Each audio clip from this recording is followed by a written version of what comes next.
আসসালামু আলাইকুম। জিএসটি ভর্তি পরীক্ষার অনুরূপ একটা জোস মডেল টেস্টে তোমাদের সবাইকে স্বাগতম। বলতে গেলে 2024-25 শিক্ষাবর্ষের জন্য আমার শেষ ক্লাস।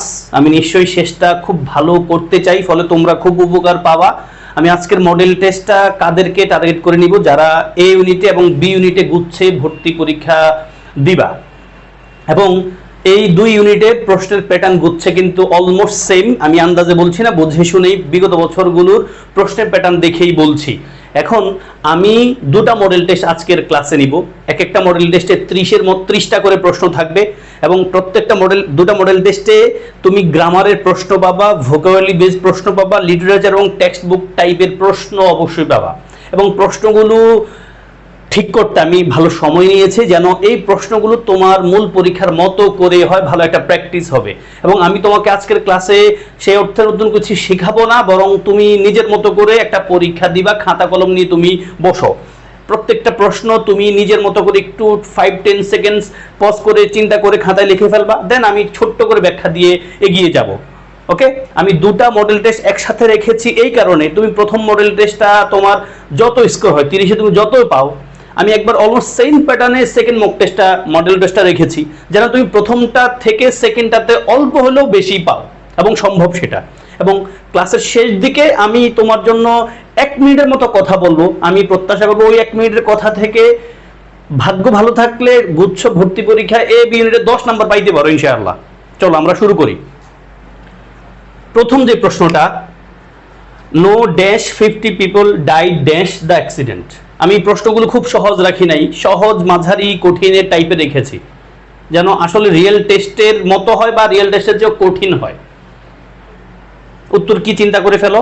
খেয়াল রাখবা 50 পিপল মানে এরা কিন্তু মানুষ কিন্তু কাউন্ট করা যায়।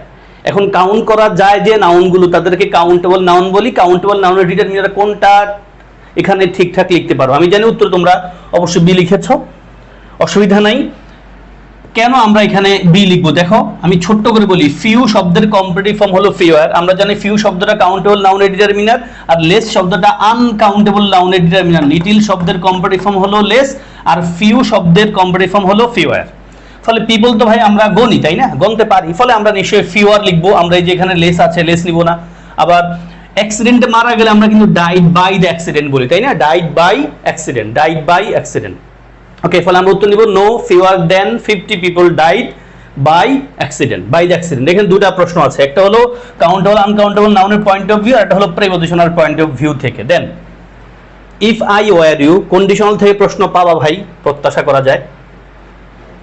চিন্তা করো, আমরা ইফ যুক্ত অংশ যদি পাস্ট কন্ডিশনাল পাই, মানে পাস্ট ইনডিফিনিট টেন্সে পাই, তখন অন্য পাশে আমরা কি লিখি? ইয়াস, সবাই নিশ্চয়ই আনসার ঠিকঠাক করেছো। ইফ যুক্ত অংশ পাস্ট ইনডিফিনিট টেন্স হলে আমরা অন্য পাশে সাবজেক্টের পর উড কুড মাইট ভার্বের বেস ফর্মটা লিখি, এবং সেটা আছে কেবল ডি নাম্বার, উড আর বাই। তাহলে ইফ আই ওয়ার ইউ, যদি আমি তোমার জায়গা হতাম, I would buy a new car instead of struggling with this old one. এই পুরাতনটা নিয়ে স্ট্রাগল করার চেয়েও আমি নতুন এটা কিনে ফেলতাম, এটা বোঝাচ্ছে। 3 number, climate shifts disrupt farming and dash thousands of species of animals and plants. তুমি এখানে কোন শব্দটা, মানে গ্রুপ ভার্বটা এখানে বসাইলে অর্থ ঠিকঠাক থাকে। বাক্যের অর্থ বুঝে আনসার করতে হবে, এখানে গ্রামারের কিছু না। উত্তরে তুমি অবশ্যই চুজ করা উচিত সি নাম্বারটা। কেন? বাক্যে বলছে ক্লাইমেট শিফটস ডিসরাপ্ট ফার্মিং, মানে ক্লাইমেটের এই শিফটটা ফার্মিং এ ডিসরাপ্ট করে, নিশ্চয় ব্যাহত করে। আরো কি করে? Thousands of species of animals and plants, মানে হাজার হাজার প্রজাতির প্লান্টস এবং অ্যানিমেলকে একবার শেষ করে ফেলে। নিশ্চয় ওয়াইপ আউট মানে কি? শেষ করে ফেলা। Next, dash for your cooperation, comma she would have failed. এটাও তোমরা কন্ডিশনাল পড়তে আসলে এটা পাও। উত্তরে তুমি নিশ্চয়ই এ লিখবা। ইয়েস, বাট মানে এখানে কিন্তু না, বাট মানে ছাড়া, without. But for your cooperation মানে তোমার কোঅপারেশন ছাড়া, শি উড হ্যাভ ফেইল, সে ব্যর্থ হয়ে যেত। তাহলে বাট অর্থ এখানে কি? ছাড়া। ওকে, নেক্সট। অনেক বড় দেখা যায়, বড় দেখলে ভয় পাওয়া যাবে না। টেক্সট বুক অবশ্যই ভালো করে পড়ার কথা তোমাদের। The moment to bridge the chasm that divide us has come. Why do the word bridge the chasms has been used? Bridge the chasm কথাটা কেন ব্যবহার করা হয়েছে, মানে এই বাক্যের মানেটা কি? মানেটা কি না, আসলে কেন ব্যবহার করা হয়েছে? ব্রিজ দ্য চেজম অর্থ বুঝলে পেরিয়ে যাওয়া, চেজম মানে ফাটল, ব্রিজ মানে জোড়া দেওয়া। ইয়েস, নিশ্চয়ই পেরেছ। উত্তর হবে টু ইলিমিনেট ডিফারেন্স। এই ব্রিজ মানে কি? জোড়া দেওয়া। চেজম মানে ফাটল, তার মানে ফাটলের জোড়া দেওয়া, তার মানে কি? পার্থক্য শেষ করে দেওয়া, পার্থক্য মানে দূর করে ফেলা। তাহলে difference eliminate, to eliminate difference. Next, identify the pair of words with opposite meaning, antonym. দুটা করে ওয়ার্ড আছে প্রত্যেক অপশনে, কোন জোড়া ওয়ার্ড একটার একটার বিপরীত? Enhance, improve. আমরা দেখছি একরকম কিনা, তোমার দরকার প্রথমটা, সেকেন্ডটা বিপরীত ধর্মী হবে। ইয়েস, আমি জানি উত্তর তোমরা পেরে গেছো ইতিমধ্যে। উত্তরে অবশ্যই তুমি সি নাম্বার নিবা। বাকিগুলো enhance, improve synonymous, proceed, continue synonymous, begin, initiate synonymous. তাহলে এনহান্স মানে বাড়ানো, ইমপ্রুভ মানে বাড়ানো, উন্নত করা, প্রসিড কন্টিনিউ মানে চালিয়ে নিয়ে যাওয়া, বিগিন ইনিশিয়েট মানে শুরু করা। অন্যদিকে এক্সপান্ড মানে বিস্তারিত করা, প্রসারিত করা, কন্ট্রাক্ট মানে হলো ছোট্ট করে ফেলা, সংকুচিত করে ফেলা। তার মানে বিপরীতধর্মী চেয়েছে, উত্তর আমরা সি পেয়েছি। Then choose the word that best defines prosaic. এই প্রোজেইক শব্দের অর্থ কি? অর্ডিনারি, এক্সোটিক, মানডেইন নাকি অস্টেন্টেশিয়াস? ইয়েস, উত্তরে আমরা নিব প্রোজেইক মানে হলো নিরস, ভাল লাগে না, টেস্টলেস, তাহলে অর্ডিনারি, সাধারণ। নেক্সট, অনেক বড় বাট অবশ্যই কঠিন না। আমাদের টেক্সট বুকের একটা বাক্য, অ্যান্ড ওয়েন দিস হ্যাপেন্স, পড়লে বুঝবা। বলছে এই হ্যামলেট যে শব্দটা, হ্যামলেট শব্দটার অর্থ কি? এটা বিশেষ পরীক্ষা এসেছিল। হ্যামলেট শুনলেই তোমরা নিশ্চয়ই শেক্সপিয়ারের নামটার কথা খেয়াল পড়ে। হ্যামলেট শব্দের অর্থ কি? বিশেষ পরীক্ষা এসছে। ইয়েস, হ্যামলেট মানে হলো স্মল ভিলেজ। হ্যামলেট মানে কি? Small village. Next, in I have a dream, what does mean by a beautiful symphony of brotherhood? এই a beautiful symphony of brotherhood দ্বারা কি বোঝানো হয়েছে? আই হ্যাভ আ ড্রিম মানে মার্টিন লুথার কিং এর ভাষণে এই পয়েন্ট অফ ভিউটা দ্বারা কি বোঝানো হয়েছে? Feeling, unity, communication, sympathy. Beautiful symphony মানে একটা সঙ্গতি, মিল, ব্রাদারহুড ভ্রাতৃত্বের একটা মিল। এটা দ্বারা কি বোঝায় ভাই? ইয়েস, অবশ্যই দ্বারা ইউনিটি বোঝায়। কি বোঝায়? ইউনিটি বোঝায়। দেন 10, পুরো একটা বড় বাক্য, তিনটা ভার্বের সাথে আইএনজি যুক্ত আছে। বাক্যটা পড়ো। Rashed is running, who has been running, and he is a running business. তিনটা রানিং লেখা আছে, বলতে হবে তিন রানিং এর কোনটা কি? কঠিন না, এটা খুব ইজি টাইপের কোয়েশ্চেন। ইয়েস, উত্তর আমরা অবশ্যই ডি নাম্বার নিব। বলছে রাশেদ ইজ রানিং, আমরা বুঝতে পারছি প্রেজেন্ট কন্টিনিউয়াস মোডে আছে। হু হ্যাজ বিন রানিং, আমরা বুঝতে পারছি হ্যাজ বিন রানিং, অবশ্যই এটা প্রেজেন্ট পারফেক্ট কন্টিনিউয়াস মোডে আছে। And he is a running business, আমরা বুঝতে পারছি এখানে রানিংটা অবশ্যই কোনো টেন্সের চিহ্ন না, মানে টেন্সের ভার্ব না, এবং এটা ভার্বও না এখানে। এটাকে আমরা এখানে কি বলবো? জেরান বলবো। ইয়াস, সবাই নিশ্চয়ই পেরেছে, এটা আমি জানি। Then 11, Freud said that dreams are representation of dash. Text বুকের কোয়েশ্চেন, এবং টেক্সট বুকটাকে এই শেষ সময়ে তুমি 2-3 ঘন্টা সময় দিয়েও কিভাবে কি করতে পারো সেটা আমি ভিডিও শেষ দিকে একটু ছোট্ট করে বলে দেবো ইনশাআল্লাহ, যেটা তোমাকে অবশ্যই হেল্প করবে। তাহলে Freud said that dreams are representation of dash, আমার বোঝানোর কিছু নাই ভাইয়া, টেক্সট বুক পড়লে এটা পারবা। একবারে টেক্সট বুকে আছে dreams are representation of subconscious desires, subconscious desires. Next,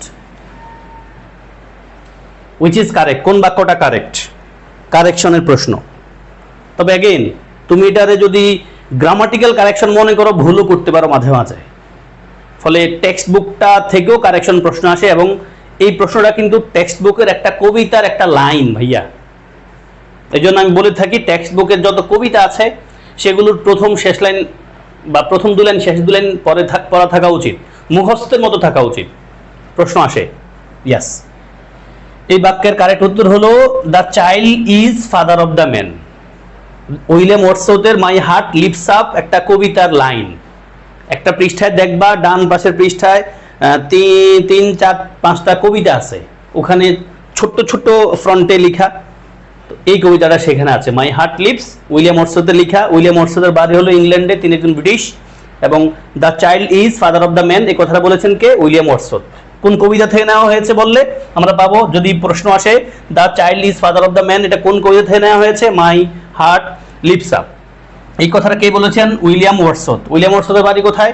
ইংল্যান্ডে, মানে তিনি ইংলিশ মানে British. 13 find the true statement from the following. Again এটারও আমরা কারেকশন আকারেই কিন্তু চুজ করব, বাট এই প্রশ্নটা টেক্সট বুক থেকে আসা এবং এরকম প্রশ্নে আসে। টেক্সট বুকের আমরা ইকোট্যুরিজম নামে একটা লেসন পড়ি না, সেই পার্টটা থেকে উত্তরে আমরা অবশ্যই এই নাম্বার নিব। বলছে কোনটা ট্রু, মানে find the true statement from the following. B C D তিনটাই ভুল। ইকোট্যুরিজম পড়লে ডাইরেক্ট এই বাক্যগুলো লেখা থাকবে। টেক্সট বুক থেকে প্রশ্ন যা আসে ভাই জিএসটিতে কোনোটাই খুব প্যাঁচ গোছের আসে না। এবং আমি আবারও বলছি, ভিডিওর একবার শেষ দিকে আমি ইনশাল্লাহ 1 মিনিটের কম সময়ে তোমাদেরকে একটা পথ দেখাবো যেটা তোমার খুব করে হেল্প করবে টেক্সট বুকটাকে কিভাবে মাস্টারি অর্জন করতে পারো 2-3 ঘন্টা সময় ব্যয় করে, এবং টেক্সট বুকে ভালো মার্কস পেতে পারো প্রশ্ন যা আসে। All the environment oriental things are not ecotourism. তার মানে সব ইনভায়রনমেন্ট ওরিয়েন্টাল থিংস ইকোট্যুরিজম না, এই কথা ডিরেক্ট লেখা আছে। ইকোট্যুরিজম লেসনটা যদি পড়তে যাও তোমরা এটা পেয়ে যাবা। দেন 14 why white flowers are not suitable as gift in China। ওই যে আমরা এটিকেট নেটিকেট পড়ি না, এটিকেট যে ইউনিটটা আছে, ইয়েস সেখান থেকেই বলছে কোনটা কেন হোয়াইট ফ্লাওয়ারকে সুটেবল গিফট মনে করা হয় না চায়নাতে। না আমার এখানে বোঝানোর কিছু নাই, মুখস্থ করারও কিছু নাই, যারা টেক্সট বুক পড়েছো তারা সহজে পেরেছো জানি। ইয়েস, সাদা ফুলকে চায়নারা গিফট আকারে কাউন্ট করে না, কারণ তারা সুটেবল না বলছে অ্যাজ গিফট ইন চায়না। চায়নাতে দে সিম্বলাইজ ডেথ, মানে সাদাটা তারা ডেথের একটা সিম্বল মনে করে। Next, we have at last achieved our political emancipation by stating this sentence what did Nelson Mandela imply। এই বাক্যটা বইলা নেলসন ম্যান্ডেলা কি বোঝাতে চেয়েছিলেন? we have at last achieved our political emancipation, মানে সবশেষে আমরা আমাদের রাজনৈতিক স্বাধীনতা পাইছি। এটা কি বলতে চেয়েছেন তিনি? ইয়েস, তিনি বলতে চেয়েছেন রেশিয়াল ডিসক্রিমিনেশন ওয়াজ অ্যাবলিশড, মানে রেশিয়াল জাতিগত যেই বৈষম্য এটা অ্যাবলিশড হয়ে গেছে, মানে একবারে শেষ হয়ে গেছে। Yes. 16 which of the following is not a table manner। Table manner না কোনটা? আর টেবিল ম্যানার পড়লে তুমি পারবা, এটাতে আমি বুঝাতে পারবো না, স্টিল আমরা কমন সেন্স দিয়ে আনসার করতে পারবো। কিপিং ইউর মাউথ শাট ওয়াইল চেউইং, এ তো ভালো টেবিল ম্যানার। যখন চাওয়া তখন তো মুখ কি বন্ধ রাখা উচিত, মানে খুলে খুলে যদি খায়, মানে হা হা করে খেলে তো হয় না, এটাই বলছে। স্ট্রেচিং অ্যাক্রস দ্য টেবিল, মানে তোমার হাতটা একবারে সরাই সিটে রাখবা, এরকম নাকি? Taking 1 or 2 bites from food you dislike, যে খাবারটা অপছন্দ করো সেখান থেকে 2-1টা বাইট নেওয়া। Sitting upright and staying attentive, মানে সোজা হয়ে বসা এবং অ্যাটেনশন নিয়ে খাওয়া। একটাই বলছে টেবিল ম্যানার না, সেটা হলো স্ট্রেচিং অ্যাক্রস দ্য টেবিল। ভাই ওই গল্প পড়লে, টেক্সট বুকের গল্প পড়লে খুব সহজে পারবা, চিন্তা ভাবনা করা ছাড়াই। Next, my Facebook account is mine, who are you to tell me what I should post and use and express, the statement shows। আমার অ্যাকাউন্ট আমার, তুমি কে আমার বলার মতো? আমি কোনটা ব্যবহার করা দরকার, কি পোস্ট দেওয়া দরকার, এই কথাটা আসলে কি? Manner, bad manners, bad etiquette নাকি ব্যাড নেটিকেট? ইন্টারনেটের সাথে জিনিসগুলোকে আমরা নেট বলি, তাই না? বলে না আমরা নেটিজেন, যারা নেট ব্যবহার করে তারা নেটিজেন বলে। ফলে ফেসবুকটা কিন্তু মানে নেটের সাথে কানেক্টেড। ইয়েস, আমরা উত্তর বলবো ব্যাড নেটিকেট। হ্যাঁ, আমাদের অবশ্য স্বাধীনতা থাকা উচিত, আমরা কি বলবো বাট যেন আন্দাজে সব কিছু না বলে দেই, সেটাও কিন্তু একটা সমস্যা। ইয়েস, এটাকে আমরা কি বলবো ভাইয়া?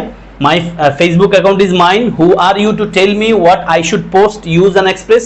এই বাক্যটাকে আমরা, এটা কি শো করে? এটা ব্যাড নেটিকেট শো করে, খারাপ মানে নেট ব্যবহার করার ইথিক্সটাকে শো করে। Next, the indirect of he said I had a pen. Voice narration আমরা পারি, তাই না? ভয়েস নারেশন থেকে প্রশ্ন আসতে দেখা যায়। He said I had a pen, এটার ইনডিরেক্ট ফর্ম কি? পাস্ট টেন্সে যেহেতু আছে রিপোর্টিং ভার্বটা, রিপোর্টেড স্পিচের টেন্স পাল্টাবো আমরা। ইয়েস, উত্তর আমরা নিশ্চয়ই সি নাম্বার ছাড়া কিছু নিব না। যেহেতু সেড আছে, আমরা সেডের পরে দ্যাট ক্লজ লিখবো, আইটাকে হি দিয়ে চেঞ্জ করেছি, এবং শুধু হেড আছে, আমরা হেডের পর আরেকটা হেড নিব। মানে এখানে পাস্ট ইনফিনিট টেন্স থাকলে আমরা পাস্ট পারফেক্ট বানাই, রিপোর্টিং ভার্বটা যদি পাস্ট ইনফিনিট টেন্স হয়। ফলে উত্তর সি ছাড়া কিছুই নেওয়া নাই জানি। 19, the time of adolescence is a period of preparation from adulthood. Adolescent শব্দটার অর্থ কি? চাইল্ড, অ্যাডাল্ট, ওল্ড নাকি পিউবার্টি? বয়সন্ধিকাল। নিশ্চয়ই জানি, তুমি বলবা পিউবার্টি। টেক্সট বুকের কোয়েশ্চেন, এবং এটা টেক্সট বুক ছাড়া তুমি পারার মতো। Then find out the incorrect sentence. সাবধানে পড়ো, আমি প্রশ্ন বলে ফেলছি।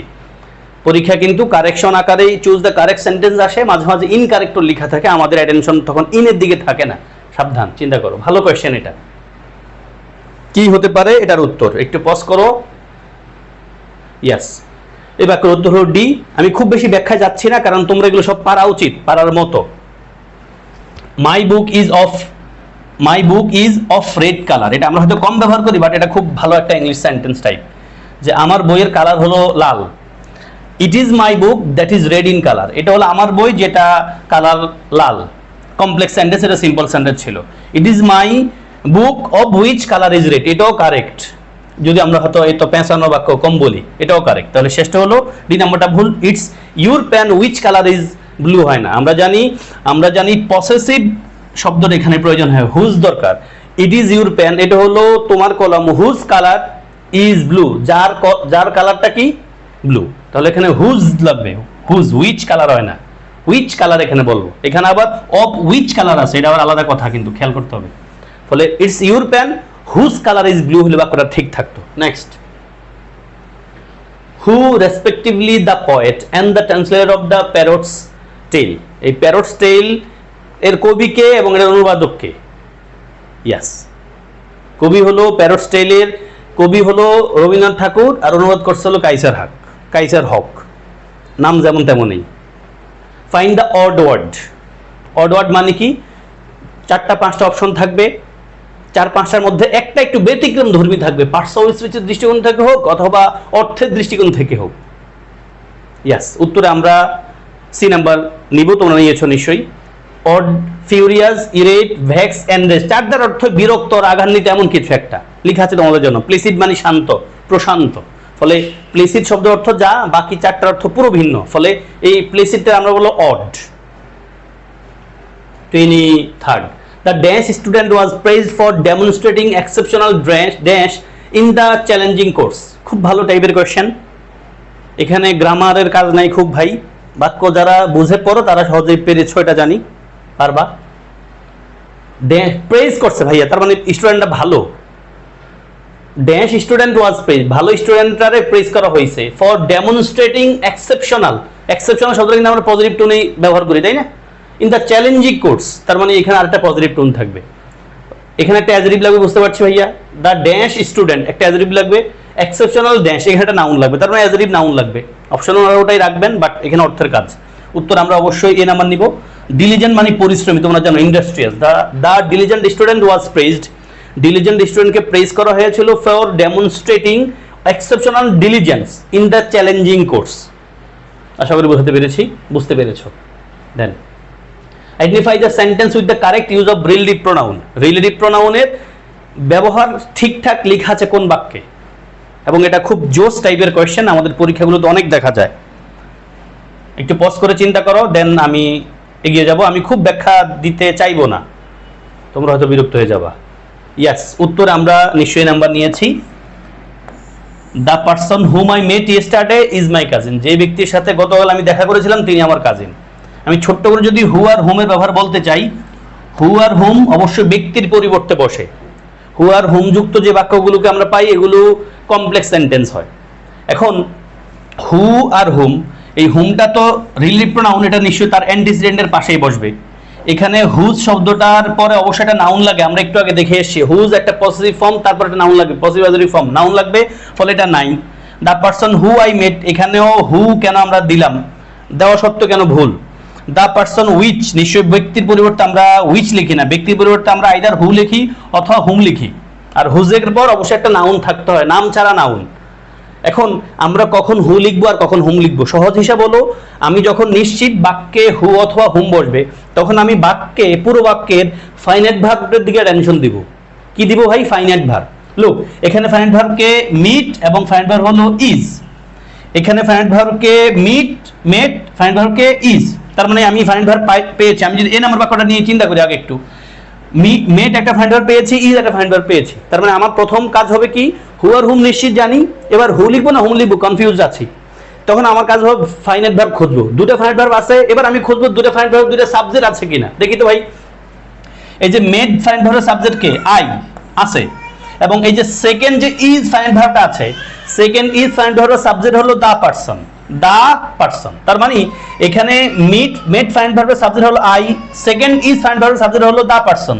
তার মানে ফাইনাইট ভার্ব দুটো আছে, সাবজেক্ট দুটো যদি থাকে অবশ্যই আমরা বাক্যে ব্যক্তির পরিবর্তে হুম লিখবো। কি লিখবো? হুম। আর উল্টা কথা নিশ্চয় বুঝে গেছি, যখন আমরা বুঝবো হু আর হুম আমাদের বাক্যে হবে নিশ্চিত, এবং ফাইনাইট ভার্ব দুটা আমরা পাবো নিশ্চয়, তখন দুটো ফাইনাইট ভার্বের জন্য যদি দেখি একটা সাবজেক্ট আছে তখন আমরা বুঝবো আমরা হু লিখতে হবে। ফর এক্সাম্পল যদি একটা বাক্য লিখে দেই তাতে ক্লিয়ার হয়ে যাবে সবাই। আমি একটা বাক্য লিখলাম, আই নো ড্যাশ ইজ, আচ্ছা ড্যাশ ইজ প্লেইং, আমি প্লেইং না লিখে যদি আরেকটু সহজ কি তাহলে ভালো হবে, ড্যাশ ইজ হিয়ার। আমি জানি ড্যাশ ইজ হিয়ার, এখানে কে, তাহলে এখানে আমার মনে হয় সবাই বুঝতে পারছি নো একটা ফাইনাইট ভার্ব, ইজ একটা ফাইনাইট ভার্ব। এখন নো ফাইনাইট ভার্বের সাবজেক্ট হলো আই, ইজ ফাইনাইট ভার্বের সাবজেক্ট কিন্তু আমাদের বাক্যে নাই, যেহেতু নাই ফলে আমরা হু লিখব। তাহলে আমরা হু হুম নিশ্চিত, কনফিউশন আছি হু লিখবো না হুম লিখবো, তখন ফাইনাইট ভার্ব খুঁজবো। ফাইনাইট ভার্ব দুটা সাবজেক্ট যদি থাকে তখন আমরা লিখবো হুম, যেমনটা আমরা এখানে পেয়েছি। সাবজেক্ট দুটা, ভার্ব আছে দুইটা কিন্তু সাবজেক্ট আছে একটা, তখন আমরা কি লিখবো ভাই? হু লিখবো। আশা করি বুঝাতে পেরেছি। Next, what is the meaning of scintillate? Scintillate এই শব্দটার মানে কি?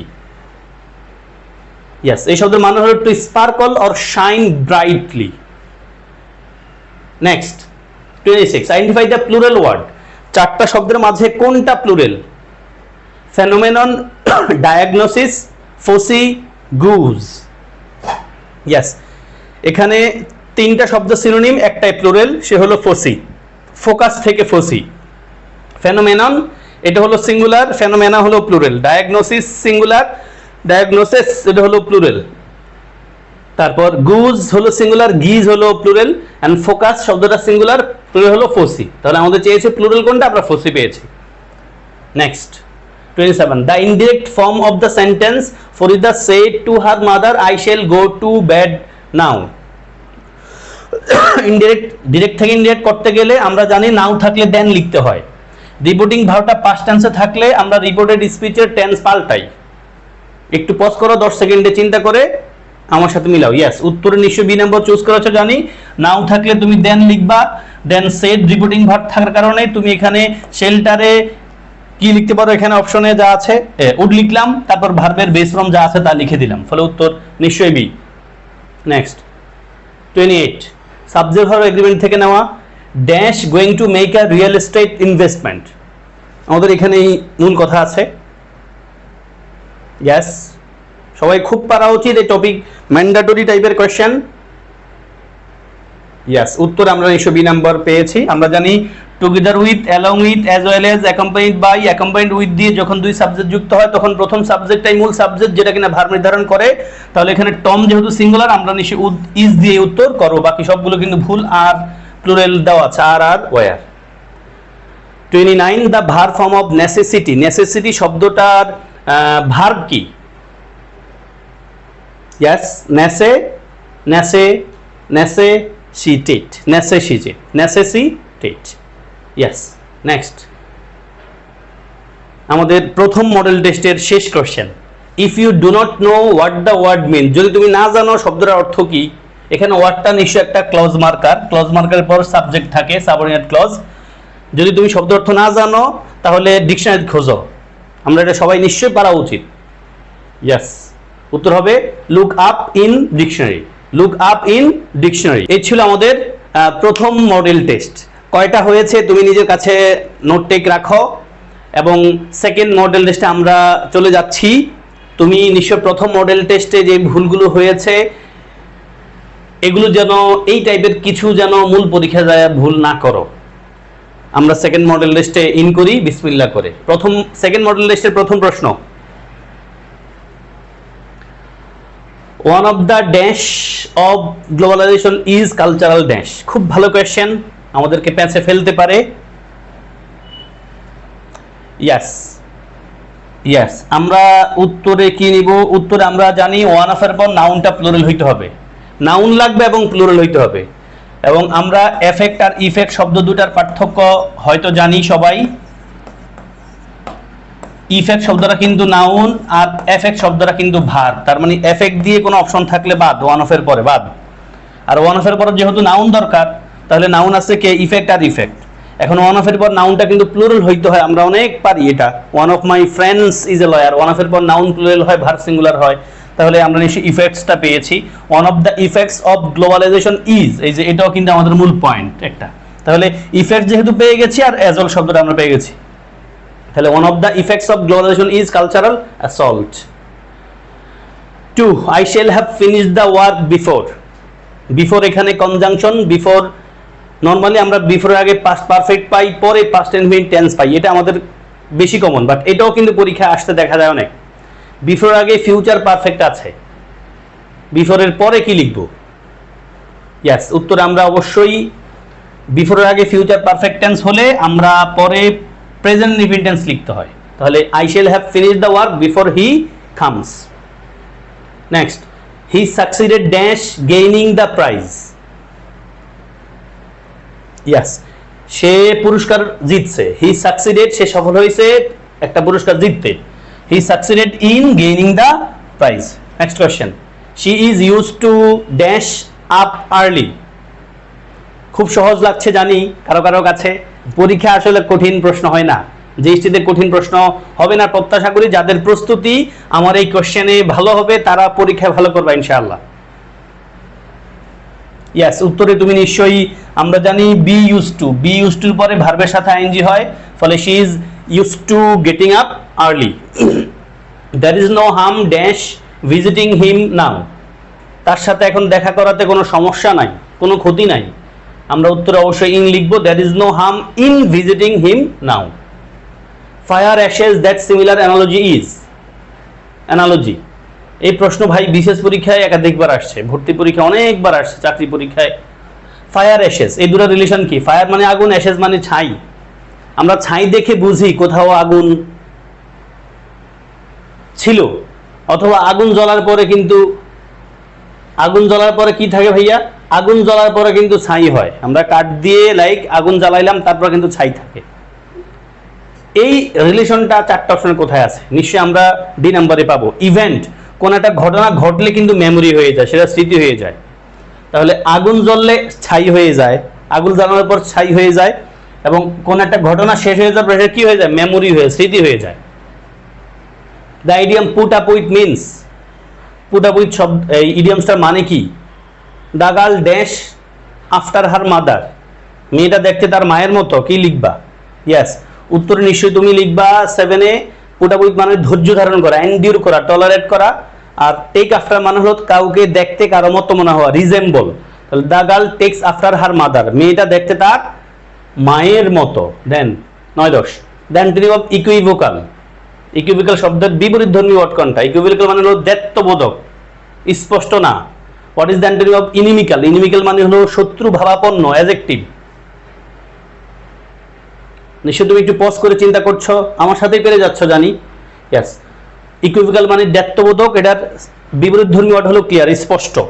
ইনিমিক্যাল মানে শত্রু ভাবাপন্ন, তাহলে আমরা ফ্রেন্ডলি পাবো। ইনিমিক্যালও অ্যাডজেক্টিভ, ফ্রেন্ডলিও কিন্তু অ্যাডজেক্টিভ। অ্যালয় হলেই কিন্তু অ্যাডভার্ব হয় না, নাউনের সাথে অ্যালয় হলে আমরা জানি অ্যাডজেক্টিভ হয়, আবার অ্যাডজেক্টিভের সাথে অ্যালয় হলে সেটা অ্যাডভার্ব হয়।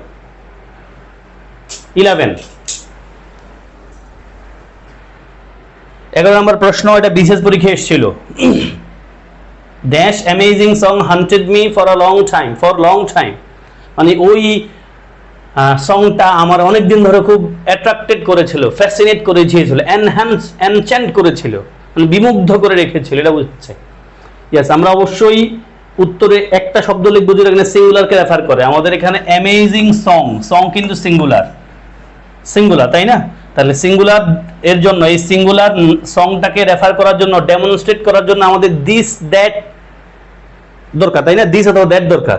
আমাদের এখানে অপশন দিসও আছে, দ্যাটও আছে। আমরা জানি দিস দিস শব্দের প্রয়োগ হলো দিস, আর দ্যাট শব্দের প্রয়োগ হলো those.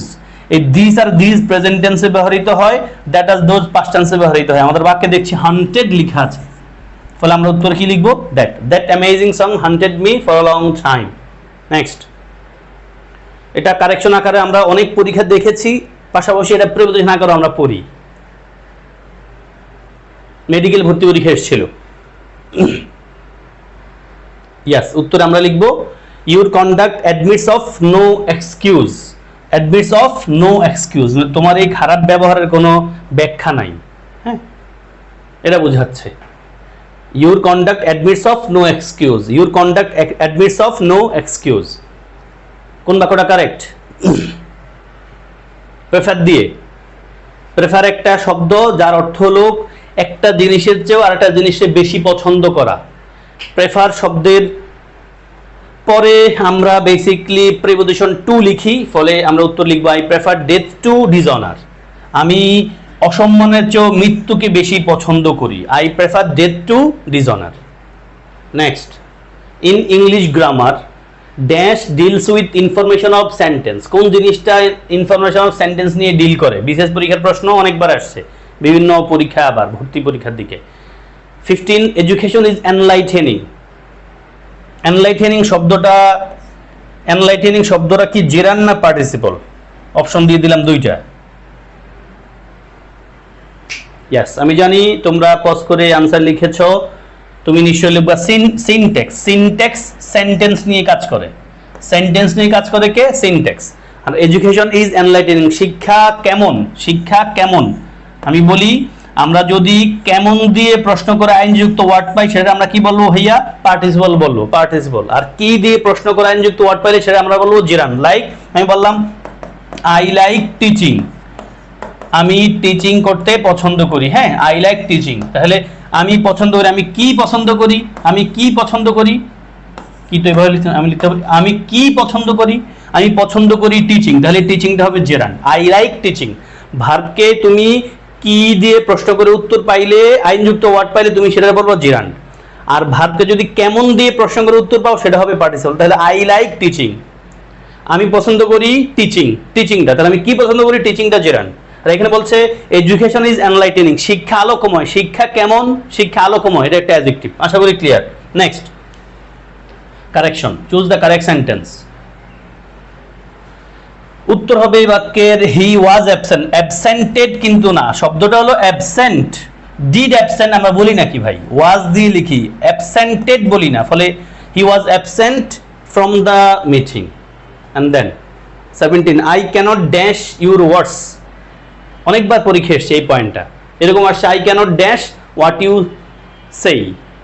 I can't dash what you said, মানে তুমি, তোমার কথা আমি বুঝি না। মূল পয়েন্ট এটা ডিজাইন করতে পারি না। DISCERN, আন্ডারস্ট্যান্ড, রিয়েলাইজ করতে পারি না। মেক আউট বানানো বুঝতে পারা, এটাই। তাই I can't make out your words, তোমার কথা আমি বুঝি না। আশা করি তোমরা আমার কথা বুঝছো, বুঝতেছো। 18, didn't you know that it dash who made the joke. Specify করছে এই বাক্যে, এই বাক্যের উত্তর কি? এই টাইপের প্রশ্ন, এই যে এই প্রশ্নটা টাইপটা ঢাকা বিশ্ববিদ্যালয়ের IB MBA ভর্তি পরীক্ষায় আসে প্রায়শ। ইয়েস, উত্তরে আমরা জানি তোমরা চুজ করেছো ডি নিয়েছো। ডিডন্ট ইউ নো, তুমি কি জানো না দ্যাট ইট ওয়াজ। ইটের সাথে নিশ্চয়ই ওয়ার লিখি না আমরা, এখানে লিখবো না। ইট ওয়াজ, ইটের পরে আমরা অবশ্যই বিভার্ব লিখবো। তাহলে ইট ওয়াজ মানে বিভার্ব, এখানে ওয়াজ লিখতে হবে, ওয়ার লিখি না। এখন এই বিভার্ব এম ইজ, আমরা জানি বিভার্ব এম ইজ আর ওয়াজ এর পরে প্রোনাউন কোন ফর্ম হয়? অবশ্যই অবজেক্টিভ ফর্ম হয় না, সাবজেক্টিভ ফর্ম হয়। তাহলে ইট ওয়াজ উই। তাহলে ডিডন্ট ইউ নো, তুমি কি জানো না, তোমরা কি জানো না? ইট ওয়াজ উই, এটা ছিলাম আমরা। হু মেড দ্য জোক, যারা যোগ করছিলাম। তুমি কি জানো না অথবা তোমরা কি জানো না যে আমরাই যোগ করছিলাম। এমফাসিস করছে বাক্যে। Then choose the dash sentence. সাবধান, ইনস্ট্রাকশন ভালো করে পড়া আনসার কইরো। এখানকার প্রত্যেকটা প্রশ্ন আলাদা করে পরীক্ষায়, আমি খুব কনফিডেন্টলি বলছি ভাইয়া, এখানকার প্রত্যেকটা প্রশ্ন, প্রত্যেকটা বাক্য আলাদা করে একটা কারেকশনের প্রশ্ন। না, এক একটা প্রশ্ন দিয়েই ফুল একটা প্রশ্ন হয়ে যায়, একটা বাক্য দিয়ে ফুল একটা প্রশ্ন হয়ে যায়। ইয়াস, উত্তরে তুমি নিশ্চয়ই ডি নাম্বার নিয়েছো। আমাদের বলছে ভুল বাক্য কোনটা, ঠিক না কিন্তু ইনকারেক্ট চাইছে। তারপর তিনটা ঠিক আছে। His father is an LMF, আমরা জানি ডিগ্রি, ধরো কেউ আমরা বলছি his father is an MA, হ্যাঁ, তাহলে এম বলতে কিন্তু আমরা এ বলি আগে, আমরা নিশ্চয় লেটার দিয়ে আর্টিকেল এ নির্ধারণ করি না, বরং সাউন্ড দিয়ে আমরা নির্ধারণ করতে। তাহলে এল বলতে কিন্তু একটা এ সাউন্ড আছে, ভাওয়েল সাউন্ড আছে, ফলে আমরা NLMF বললাম। Nazrul is the Shelley of Bangladesh, ঠিক আছে, আমরা জানি এটা যার সাথে তুলনা করা হয় তার আগে আর্টিকেল দিয়ে লিখতে হয়। তাহলে নজরুল হলো বাংলাদেশের শৈলী, Nazrul is the Shelley of Bangladesh. PB Shelley যেটাকে আমরা বলি, পার্সি বইসি শেলি, হ্যাঁ, এই PB শেলি, PB শেলি, হ্যাঁ, PB শেলি, এটা বিখ্যাত কবিতা হলো ওজিমেন্ডিয়াস, এটা দিয়ে কিন্তু পরীক্ষা আসছে, BCS পরীক্ষায় Ozymandias. Then the man speaks English like the English, এটাও BCS পরীক্ষা আলাদা একটা প্রশ্ন ভাইয়া। He speaks English like the English, he speaks English like the English, আমরা জানি ভাষার আগে আর্টিকেল দি বসে না, তবে যদি কোনো ভাষার আগে আর্টিকেল দি বসে তখন ওই ভাষাভাষী জনগোষ্ঠীকে বোঝায়। তার মানে he the man speaks English, মানুষটা ইংরেজিতে কথা বলে লাইক দ্য ইংলিশ, ইংরেজদের মতো। এন্ড দ্য লাস্ট ওয়ান, আমাদের সাইজে ভুল কোনটা ভাইয়া? ভুল পাইছে এটা, who is the most beautiful of the two girls, দুইয়ের ভিতরে কি আবার মোস্ট হয় নাকি? না, মানে মোস্ট কি বিউটিফুল হয় ভাই? আমরা মোস্ট শব্দটা সুপারলেটিভ ডিগ্রিতে ব্যবহার করব যখন দুইয়ের বেশির মধ্যে একটা রিলেশন বোঝাবে, তিনের বেশি এমনটা বোঝাবে। এখন দুই হলে তো আমরা কম্পারেটিভ লিখতে হয়, তখন বাক্যটা হওয়া উচিত who is the more beautiful of the two girls, এমনটা। এখানে মোস্ট দিয়ে বাক্যটা কি হয়ে গেছে? ভুল। আমাদের বলছে ভুল কোনটা, তাহলে উত্তর যেটা ভুল সেটাই ঠিক, উত্তর হচ্ছে ডি। আশা করি clear. And then trainee, the cyclist dash he cross the main street, কি লিখবা? ভালো কোয়েশ্চেন, চিন্তা করতে হবে, এটা BCS পরীক্ষা আসছিল। ইয়েস, এর উত্তরটা আমি আগে একবার বলছিলাম। উত্তরে নিশ্চয়ই তুমি জানি সিনেমা নিয়েছো, দেখছো এখানে আফটার লেখা আছে ভাইয়া, ওয়েন লেখা আছে। আমরা এখানে বিফোর নিচ্ছি কেন? আমরা জানি বিফোরের পূর্বে নরমালি পাস্ট পারফেক্ট হয়, পরে পাস্ট ইনফিনিট টেন্স হয়। এটাই আমরা স্ট্রাকচার মিলালে দেখবা তুমি কেবল সি নাম্বারটাইতে মিলে। তাহলে the cyclist had looked cautiously before he cross the main street, তার মানে কি সে রাস্তাও পার করছে এবং কশাসলি মানে he cross the main street, main রাস্তা পার করার আগে সাইক্লিস্ট কি করছে? তাকাইছে। এখন আগে তাকাইছে নাকি আগে রাস্তা পার করছে? খুব নরমাল সেন্স, আমরা আগে তাকাই দুই পাশে ঠিক আছে কিনা, আগে তাকাইছি তার মানে তাকানোর কাজটা আগে করছে, ফলে এটা পাস্ট পারফেক্ট। তারপরে ক্রস করছে, এটা পাস্ট ইনফিনিট টেন্স। আর বিফোর আছে, বিফোর এখানে conjunction. Next, some patients are asked to drink tepid water, আসমান এখানে প্রশ্ন করা না, কিছু রোগীরে বলা হয়েছে এই এমন পানি পান করতে। এখানে টেপিড শব্দের অর্থ কি? ইয়েস, টেপিড শব্দ হলো কুসুম গরম ভাইয়া, slightly warm. Then which one is the correct sentence, কোন বাক্যটা কারেক্ট? খুব ইম্পর্টেন্ট প্রশ্ন, BCS পরীক্ষা আসছে, আর অনেক জায়গায় আসে। BCS পরীক্ষা কোনো প্রশ্ন একবার আসলে এটা একাধিক জায়গায় আসা শুরু করে, ওটার মডেলের প্রশ্ন। ইয়েস, উত্তরে জানি তুমি চুজ করেছো সি নাম্বার। আমরা জানি এই যে HU কি বললো আমি, HANG, হ্যাং। হ্যাং শব্দটার দুটো অর্থ আছে, ঝুলানো, ফাঁসি দেওয়া। তবে পাস্ট অ্যান্ড পাস্ট পার্টিসিপল ফর্মে গেলে এটার দুটা ফর্ম হয়ে যায়, একটা হলো হ্যাংড আর একটা হলো হাং। হ্যাং শব্দের অর্থ কি? ঝুলানো বা ফাঁসি দেওয়া। পাস্ট টেন্সে পাস্ট ফর্ম এবং পাস্ট পার্টিসিপল ফর্মে এই হ্যাং শব্দ দুটা করে ফর্ম হয়, একটা হলো হ্যাংড আর একটা হলো হাং। এই হ্যাংড মানে হলো ফাঁসি দেওয়া আর হাং মানে হলো ঝুলানো। এখানে কিন্তু ফাঁসি দেওয়ার পয়েন্টটা বলছে, হি ওয়াজ হ্যাং, তারে ফাঁসি দেওয়া হয়েছে ফর মার্ডার, মার্ডারের জন্য, মানে সেই মার্ডার করছে তারে ফাঁসি দেওয়া হয়েছে। Then choose the correct sentence, কোন বাক্যটা কারেক্ট? সবাই পারবা, পারা উচিত। অপশনে দেখো অ্যাজ ইফ লেখা আছে, as if as though. Yes, আমরা জানি অ্যাজ ইফ অ্যাজ দোর আগে প্রেজেন্ট ইনডিফিনিট টেন্স হলে পরে পাস্ট ইনডিফিনিট টেন্স হয়, আর অ্যাজ ইফ অ্যাজ দোর আগে পাস্ট ইনডিফিনিট টেন্স হলে পরে পাস্ট পারফেক্ট হয়। আর কোথাও মনে হয় এই পয়েন্টটা নিশ্চয়ই নাই। এখানে পাস্ট পারফেক্ট আছে ঠিক, বাট আগে কিন্তু present indefinite tense. Next, identify the underline clause in the sentence. I know the place where he was born, আমি জানি ওই প্লেসটা যেথায় সে জন্মগ্রহণ করেছিল। এখানে ওয়্যার হি ওয়াজ বর্ন, এটা কোন ক্লজ? অবশ্যই পারতে হবে। ইয়েস, এটাতে কোনোভাবেই তুমি অ্যাডভার্বিয়াল ক্লজ বললে ফেললে তোমার ঘাটতি আছে ভাইয়া। ওয়্যার দেখলে অ্যাডভার্বিয়াল ক্লজ বলো না, ওয়্যার হি ওয়াজ বর্ন কিন্তু নাউন ক্লজ হইতে পারে, অ্যাজরিভ ক্লজ হইতে পারে, অ্যাডভার্বিয়াল ক্লজ হইতে পারে। এখানে এটা অ্যাডজেক্টিভ ক্লজ কেন? দেখো আই নো দ্য প্লেস, এখানে দ্য প্লেস কি মডিফাই করছে ওয়্যার হি ওয়াজ বর্ন, এই ফ্রেজ ক্লজটা। তো দ্য প্লেস তাকে মডিফাই করছে ওয়্যার হি ওয়াজ বর্ন, ফলে এটা অ্যাডজেক্টিভ ক্লজ। আমরা জানি অ্যাডজেক্টিভ ক্লজের আগে অবশ্যই একটা নাউন থাকবে। দেখো নাউন থাকবে বা পরে নাউন, আগে বা পরে নাউন থাকবেই থাকবে। তাহলে I know the place where he was born, এই where he was born the place কে মডিফাই করছে বিধায় এটা অ্যাডজেক্টিভ ক্লজ। এটার অ্যাডভার্বিয়াল ক্লজ বলতে পারতাম যদি বলি ভাইয়া এভাবে, আই নো আমি জানি ওয়্যার হি ওয়াজ বর্ন, না আন্দাজ এটার অ্যাডভার্বিয়াল ক্লজ মাইরে দিও না আবার, এটা কিন্তু নাউন ক্লজ। দেখো ওয়্যার হি ওয়াজ বর্ন এটা কিন্তু এই আমি শুধু দা প্লেস ফেলে দিয়েছি, নাউন ক্লজ হয়ে গেছে। আই নো আমি জানি, আমি কি জানি, যেথায় সে জন্মগ্রহণ করেছিল, ওয়্যার হি ওয়াজ বর্ন এটা কিন্তু ভাইয়া নাউন ক্লজ। তাহলে I no wire he was born এটা কোন ক্লজ? Noun clause. আমি কি জানি, আমরা জানি বাক্যের ভাবকে কি বা কাকে দ্বারা প্রশ্ন করে উত্তর পাইলে সেটা অবজেক্ট হয়, আর অবজেক্ট যদি কোনো মানে অবজেক্টের প্লেসে যদি কোনো আমরা ফ্রেজ ক্লজ পাই সেটা কিন্তু নাউন ফ্রেজ বা ক্লজ হয়। ফলে আমি জানি, আমি কি জানি, যেথায় সে জন্মগ্রহণ করেছিল, এটা একটা নাউন ক্লজ। তাহলে এটা হলো অ্যাডজেক্টিভ ক্লজ, এটা হলো নাউন ক্লজ। এখন এটারে আমরা অ্যাডভার্বিয়াল ক্লজ হিসাবে ব্যবহার করতে চাইলে বলতে হবে I will go, I will go, I will go আমি যাব where he was born, where he was born আমি যাব যেথায় সে জন্মগ্রহণ করেছিল। দেখো আই উইল গো আমি যাব, আমি কোথায় যাব, ওই যে পড়ছিলাম আমরা কখন কোথায় কিভাবে কতটুকু কতবার দিয়ে প্রশ্নের উত্তর পাইলে অ্যাডভার্ব হয়। তাহলে আমি যাব, আমি কোথায় যাব, যেথায় সে জন্মগ্রহণ করেছিল, এটা একটা অ্যাডভার্বিয়াল ক্লজ। আশা করি বুঝতে পারছি। ওয়্যার দেখলে অ্যাডভার্বিয়াল বলা যাবে না, নাউন হতে পারে, এখানে কিন্তু অ্যাডজেক্টিভ হয়েছে। Then life is a broken wing bird that can't fly, এই লাইন দুইটা কোন কবির লেখা? ভাইয়া বলেছিলাম তোমাদেরকে টেক্সট বুকটারে কেমনে করতে হবে। টেক্সট বুকের প্রত্যেকটা কবিতার প্রথম দুই লাইন শেষ 2 লাইন মুখস্থ মতো রাখতে হবে, এবং কবিদের ব্যাপারে ভালো একটা আইডিয়া রাখতে হবে, কমপক্ষে বেসিক আইডিয়া। কবির নাম কি, ওনার দেশের বাড়ি কোথায়, উত্তরে নিশ্চয়ই তুমি ল্যাংস্টন হিউজেস দিবা। Then what kind of a poem is the rime of the ancient mariner, ancient mariner কোন টাইপের কবিতা? অবশ্যই তোমাদের টেক্সট বুকের প্রশ্ন আছে এটা direct. The rime of ancient mariner এটা একটা ballad, it is a ballad, and the a sonnet is a poem of dash lines, text বুকের প্রশ্ন, ডাইরেক্ট অনুশীলনের প্রশ্ন।